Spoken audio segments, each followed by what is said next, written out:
అంటే పెద్ద మట్టి ప్రమిదలో రాళ్ళ ఉప్పు పోసాము, ఆ తర్వాత 2 చిన్న మట్టి ప్రమిదలు తీసుకున్నాం, వాటికి కూడా పసుపు రాసాం.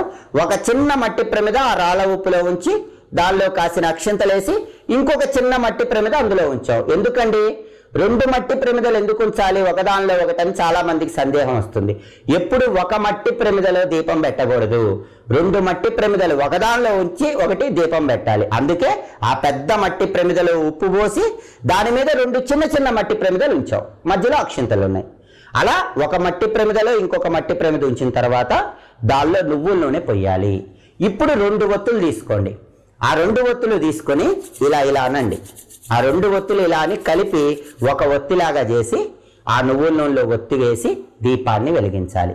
ఆ దీపం కూడా ఎలా వెలిగించాలి, అగ్గిపుల్లతో వెలిగించకూడదు, ఒక అగరబత్తిని అగ్గిపుల్లతో వెలిగించాలి. ఆ అగరబత్తితో ఈ దీపాన్ని వెలిగించాలి.